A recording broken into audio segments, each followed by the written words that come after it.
the Intergalactic Civilian Defense Agency Files Number 2, Astro Pilot Emily Joyce, by M.R. Anglin. Chapter 1. Danielle Stannon, Master Technical Specialist for the Interplanetary Civilian Defense Agency's number 67th ranked team, vaulted over a crate of fruit and landed on the other side with a stumble. She caught her balance and darted off. Glancing over her shoulder, she caught sight of 3 Alvin Space Gang members crash into the crate. They roared at the delay, flipped the crate, and stomped all over the fruit as they took off to chase Danielle. The fruit merchant cursed at them, shaking his fists. "What is with this stupid box?" Danielle glanced at the wooden box she carried. Its surface had been covered with broken tiles, but they had been laid in no particular order, some upside down, some right side up, and grout had stained some of them. "It looks like a child made this thing." She shoved the box into the bag hung over her shoulder and sprinted down the street as fast as her legs could carry her. The bells on her traditional rest-in dress jingled and jangled as she ran, adding to the cacophony of merchants haggling, animals calling from cages or from the stakes where they had been tied, vendors barking, and most unsettling, the shouts of the men chasing after her. The sun beat down on the animals and vendors, causing them to sweat and release a particularly pungent aroma. That, coupled with the smell of ripe fruit, cooking meats, and smoking fire pits, produced a scent Danielle couldn't decide whether she liked or hated. She snorted through her nose to rid herself of the odor. Her dark curly hair streamed out behind her as she raced down the marketplace, sidestepping customers who examined carts of merchandise displayed on carts and stalls set up on either side of the street. The merchants standing behind those carts were concentrating too hard on selling their wares to worry about this dark-skinned girl being chased by the Alvin gang. Or maybe they were too smart to get involved. "This is bad. This is really bad. I swear I'm going to lose it if Alex brings this back to the track training he made me do." Danielle shoved a young man balancing 10 crates of green fruit in his hands. The crates crashed to the ground, and the fruit crackled and splattered on the ground, sending a sweet honey-like fragrance into the air. "Sorry," Danielle called over her shoulder. She winced at the bewildered look the young man gave her, but she did smile when the Alvins stumbled and slipped on the fruit rinds scattered all over the dirt street. It gave her enough time to duck into an alley. The back street emptied to another road. No use going down there. Her pursuers would catch up to her in no time if she went out into the open again. In fact, they would have caught up to her already if she hadn't used tricks to keep them at bay. But now she panted hard, and her chest burned. She had to hide and catch her breath. An empty warehouse stood to her right. The door had been boarded up, but there was a little gap between the planks and the door jamb. "I hope I can fit in there."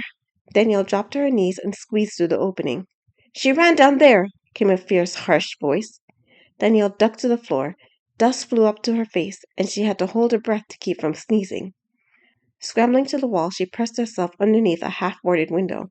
The other half of the window's glass had been shattered. 2 of the Alvins flew past the warehouse without a look, but the third slowed to halt outside the window. He peeked in and tilted his head up and down, left and right, now stooping, now standing on tiptoes, in an attempt to see all over the interior. Danielle held her breath. She couldn't move. Even the tiniest gesture would make the bells on the ends of her ankle-length skirt or the ones on the ends of her headscarf jingle. She clenched her teeth and cursed the stupid outfit with the puffy long sleeves and the lace trim, the maroon skirt, and the red and gold headscarf tied over her hair. This morning when she had put it on, the outfit seemed like it was a perfect way to blend into the rest of the marketplace. And it was. Every woman and girl in the market had a similar dress, and every man a puffy-sleeved equivalent. But now, in the silence of the abandoned warehouse, her outfit made her stand out. Or it would, if she didn't remain absolutely still. The Alvin member took one last look, grunted, and then darted on. "She's not in the warehouse. Hurry, keep searching. She couldn't have gotten far." His words blended into the marketplace noise as he ran. Danielle released her breath. Her clothes jangled as she did. Never again. She ripped off the hip scarf and threw it on the floor. It's too bad, too. This outfit was so expensive and pretty. She pressed the button to the communicator hidden in her ear. "Alex, you jerk, come in." "Alex disconnected his link to us," came Emily's voice. "He said he didn't want to be distracted unless it was an emergency." As a team's pilot, Emily hardly ever left the team's space cruiser during a mission. Rather, she stayed aboard, guarding both the ship and their escape route if things went south. Danielle clenched her teeth. She would have been on the ship and safe if Alex hadn't asked her to do him this favor. "This is an emergency!" Danielle slammed her fist on the floor. "I'm being chased by members of the Alvin gang. Space pirates, the kind that kill you on sight. She clapped her hand over her mouth. Too loud, Danielle. Someone could have heard. Why are they chasing you? How am I supposed to know? All I did was pick up the box Alex wanted me to get. Danielle rose to her knees to peek out of the window. No one was there to hear her outburst. I'll call him. Need me to walk you through it? Danielle slid to the floor. I've got it. Your communications expert is on the case. Come off it, Emily. There's no such position, and you know it. If I'm not the communications expert, then how could I connect you to Alex like this? Because it's part of our equipment's functionality, Danielle said as she heard a click opening the line to Alex. Danielle, what are you doing on this frequency? Alex's voice rose over the background noise of people shouting, boots stomping, and the heavy breathing of a runner. Emily, I thought I told you to keep this line clear. Danielle's being chased by Allen gang members, Emily said. Space pirates? Why would they be after Danny? What the? There was a crash, a struggle, and then the sound of Alex running again. All I did was get this stupid box from the merchant you told me about, Danielle said once the noise had died down. When I did, they started chasing me down the street. They shot at me, Alex. Shot at me. I might be full of plasma holes right now if I hadn't disabled their weapons. You hear that? Came a voice from outside the warehouse. Oh, no. Danielle peeked out of the window again. One of the gang members stared right back at her. They found me! She darted to the door on the other side of the warehouse. It was boarded up, but the window had been broken. She jumped through, landed on the street, and raced down it. There she is! Get her! Alex, do something! Danielle shouted as 5 more Alring members joined the chase. Okay, Emily, map of the train, said Alex.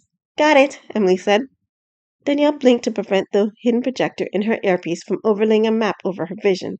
She had enough to worry about without obscuring half her sight. The tracker shows you're in the marketplace, Danielle, Alex said. I could have told you that. Head out the east entrance. Keep running. I'll pick you up. Got it. Danielle vaulted over a stall to her left. Sorry about this, ma'am, she said to the merchant before ducking behind her. Danielle darted behind the line of stalls along the street until she found an eastbound path. The gang members didn't try to squeeze in behind the stalls, but followed her in the street, shoving people aside and destroying crates or anything else that stood in their way. Danielle clenched her teeth as she caught sight of the wreckage out of the corner of her eye. Stupid Alrans! No wonder no one likes them. She turned down the street and out of the east gate, a large wooden structure making an arch over one of the 4 main roads into the city. The stone-paved street led out of the marketplace and crisscrossed across an open meadow with smaller roads branching off of it. All the vehicles, carts, and any other transportation the customers and merchants had used to travel here had been parked outside the city walls, although there weren't many motorized vehicles. Rasta wasn't a technologically advanced planet. In fact, many people still used animal-drawn carts. Danielle stared past several animals tied to stakes, though there were a few cars interspersed here and there. Danielle veered off the road as a vehicle came by. Alex, there's nothing out here. It's an open meadow. Keep running in a straight line, Alex said in her ear. I'll come get you. He paused and continued. Think of it as an extension of your 2-mile run. Danielle clenched her teeth to keep from screaming. She could practically see his smug smile. Emily, Alex said, head to the rendezvous point. On my way, Emily said. The road curved left. Danielle abandoned the road and ran across the grass, glancing behind her as she went. The Alwins weren't chasing her anymore, but she wasn't about to slow down. Who knows when they'd... A high-pitched whine of a jet engine pierced her thoughts. 5 Alwyn gang members sped after her on skid bikes, maneuverable vehicles that hovered over the ground and could ascend up to 12 feet in the air. You have got to be kidding me. Danielle slowed her pace. No use trying to outrun them now. 2 of the men pulled up to her right. The other 2 and a woman came to her left. One of the men cackled at her, keeping pace with her slow jog. Hey there, sweetheart. You're a pretty thing. You shouldn't be out here by yourself. You're looking a little tired. The woman jerked her head to the seat. Why don't you let me give you a ride? I don't ride with strangers. Danielle thrust her nose into the air as she ran. At least let me take that big, heavy bag for you. It must be weighing you down. One of them reached his hand out to grab it. Bag? You mean this one? Danielle threw the bag straight up into the air and stopped in her tracks. The Almans, eyes on the bag, blasted past her. They swung their rides around and roared straight for her. Danielle whipped out her data hub, a flat device with a screen, from his folder strapped to her belt. Most data hubs were silver and boring, but hers had been custom-made with silver stars and white puffy clouds on a purple background. Pulling up a program of her own coding, she pointed it at the skid bikes and pressed the button.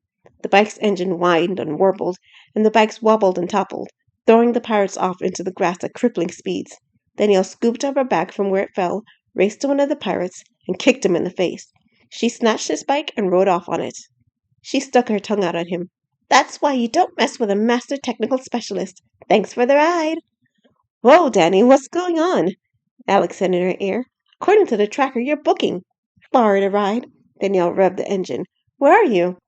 "I'm 5 minutes away from you at the rate you're going now. I—" A shadow fell over Danielle. She looked up. A ship, one flying the red and black flag of the Alvin gang, flew between her and the sun. Danielle's heart sank. "Really? What is with this box?" "Danielle, I'm seeing something large following you on my satellite," Emily said. "Alex, do you see it?" "I see it. What is that?" "It's one of the Alrins' local cruisers." Danielle opened the throttle on the bike. "I won't be able to outrun them in this open meadow." "Oh, okay. Change of plans," Alex said. "Go north, now!" Danielle jerked the bike to the left. She gunned it down the open plain. The cruiser changed direction and loomed over her. A pink flash lit up the air. The road beside her exploded in fire and heat. "They're shooting at me again!" Danielle shouted. "Stay the course," Alex said. Danielle opened the throttle as far as it would go, zigzagging to avoid the laser shots. A ravine appeared over the horizon. Danielle slowed the bike down the least bit. "There's a big cliff in my way." "I know. Keep going. I'll catch you." "What?" "Just do it," Alex shouted in her ear. "Make sure you jump clear of the bike." Danielle glanced at the ship behind her and then at the ravine. "Alex is crazy and so am I." She rode off the edge. At her jump's highest point, she stood on the seat and leapt clear of it, sailing through the air with lasers whizzing by her. Below her ran a river, churning over spiky rocks. She hissed in a breath. If she hit the water, she wouldn't survive. Worse, Alex was nowhere to be seen.